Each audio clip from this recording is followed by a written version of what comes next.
What's up, guys? Welcome back to the Right Side, and welcome to another episode of the Ret Report. First headline of news I want to get into is, of course, the horrible Hurricane Milton. Now, the strongest Hurricane Milton was a Category 5 and came through the Gulf of Mexico. Hurricane Milton, of course, making landfall on late Wednesday night. Already a lot of devastating kind of destruction. I think the stadium, the roof for the Tampa Bay Rays was actually torn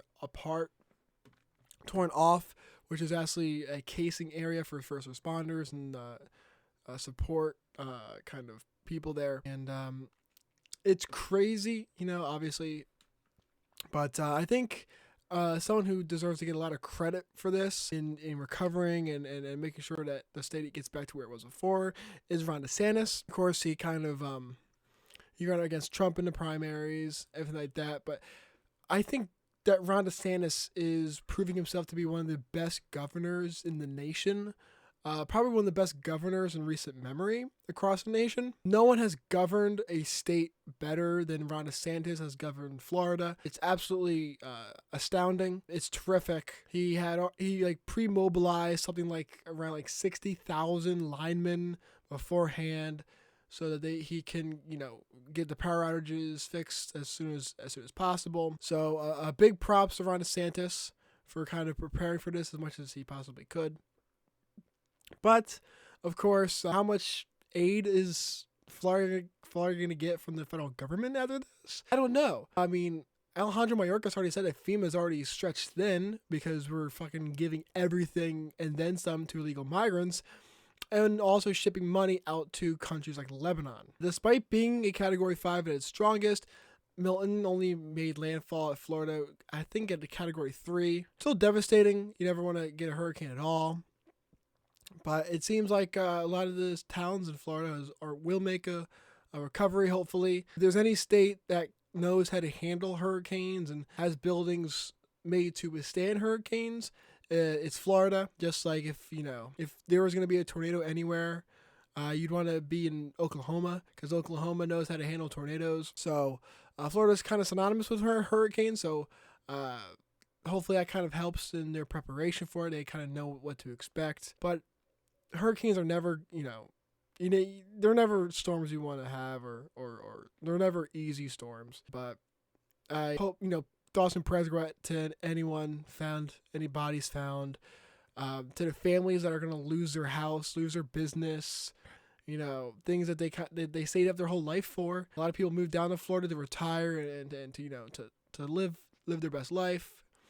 And a lot of those people are going to lose their homes. A lot of people are going to return to Florida and see that their dream house has been reduced to a parking lot. So, I mean, that's not easy. That's not easy. I can't imagine what that would be like. And to make matters worse, Milton kind of already started a bunch of tornadoes around the state. So the destruction around the storm is going to be unbelievable. I'm very fascinated to see what the final number is going to be, how it'll stack up historically with other storms, because Milton kind of had everything going for it in terms of destruction, things like that. I think Katrina kind of had a little bit of an easier path, being that it wasn't the strongest storm ever, but it hit the most vulnerable city, New Orleans, which is geographically, it is the most susceptible city to a hurricane you can imagine. It's literally below sea level. It's a bowl of a city. So the destruction from New Orleans wasn't that difficult, but nearly as difficult as Florida's infrastructure. So we'll see what happens. But Hurricane Milton, horrible. Thoughts and prayers go out to any victims. Everyone is probably going to lose their house, lose their business. And if you have any, loved ones, thoughts and prayers. Next order of business is the Trump Butler PA rally. Trump, you can't call him a coward with going to go back to the place of his first initial assassination attempt, Butler, Pennsylvania. But Trump, of course, opened with, as I was saying, which was very poetic and cinematic, really. Trump is stomping through PA like a man on a mission, really putting not all of his eggs in PA, but for Trump, if he gets PA, the whole thing's over. North Carolina's already leaning towards Trump. Georgia's leaning towards Trump. Arizona's leaning towards Trump. If he gets PA, it's all over. And he's already starting to pick up with other states. But Elon Musk made a cameo there. That was pretty fun to watch. I think I read that Trump is going to be campaigning almost every single day from now until the election, which just goes to show how good of a political closer he is. No one's better at closing in politics than Donald Trump is. I mean, the man's going from place to place ridiculously fast. It's absolutely crazy. The excitement around Trump's campaign is definitely starting to pick up. You can definitely kind of tell that through the rallies, and a lot of people. This whole election, I think, is just it's a fog of war. It's a mirage. There's so much excitement around Trump that there just isn't on the left with Kamala Harris. Harris is pretty much just going to be a participation trophy for the left. The hustle and bustle around Trump's campaign is really just going to overpower the hustle and bustle of Kamala's campaign. I mean, absolutely no one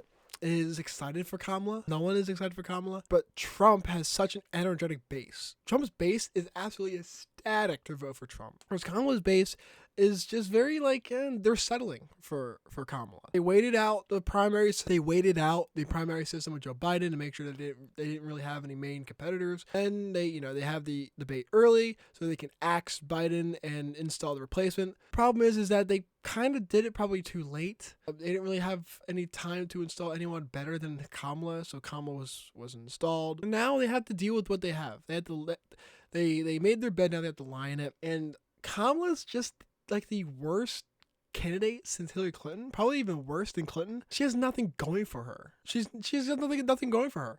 All of her supporters, all of her voters are just literally saying that they're voting for her because she's a black woman, not because of any of her policies or any of her stances or any character traits, personality traits, nothing. It's immutable characteristics. It's the fact that she's a woman and that she's black. That's crazy. But if you go to any Trump supporter, they'll rattle off like three things all right off the bat.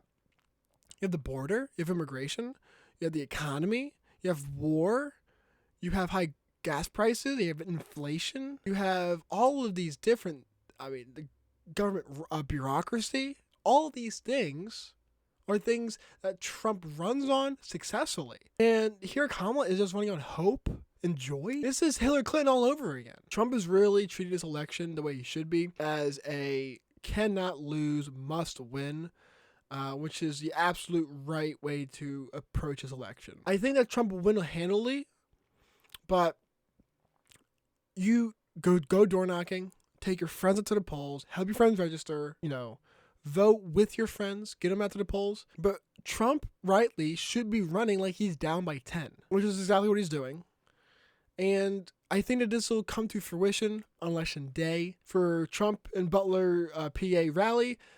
Trump going back to the site, to the scene of the crime, and bringing Elon with him. Explosive, reaction from the crowd. Trump is one of the greatest political closers in history, and I can't wait to see him win Pennsylvania. The last line item I want to get to in this video are, of course, the shifting polls. The betting markets flipped on their heads on this week with I think Trump has like a 12-point or 11-point lead in the betting markets on Poly Market. Even the New York Times has, in their aggregate, have states like Pennsylvania, Wisconsin, Michigan, Georgia, North Carolina, pretty much dead even, which is really big because I haven't seen Wisconsin that close, or Michigan that close. I haven't seen Pennsylvania that close either. So the polls are really starting to shift in Trump's favor, which is really interesting because it's October. And this time, at this point in October, the last two elections,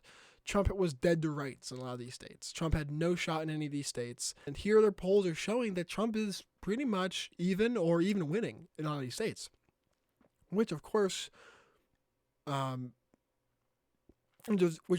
tell me that I kind of viewed the polls as like a floor. So if the polling aggregate says Trump by +1 in Georgia or North Carolina or Arizona, that's like the floor. That's at least. So even when they say like Michigan +2 for Harris, I'm saying, okay, that's the floor. It can only go up from there.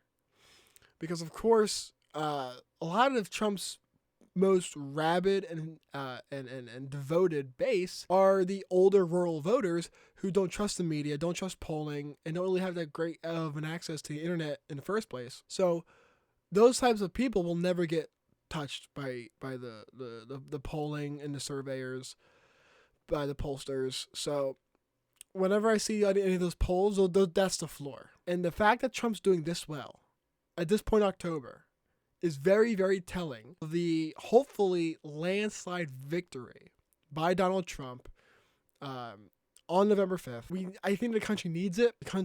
This country cannot handle a razor thin election. It just can't. The air is too thick with angst and tension to have another barely like razor skin of your teeth type win. Trump has to win. He has to win big, which I think he will. And I'm just interested to see where the polls go further, because as Kamala keeps on doing interviews and embarrassing herself and exposing herself, it's not looking good for her. She's only hurting herself, but she has to do it. She can't not do it. So it'll be interesting to see where the polls are, this time next week.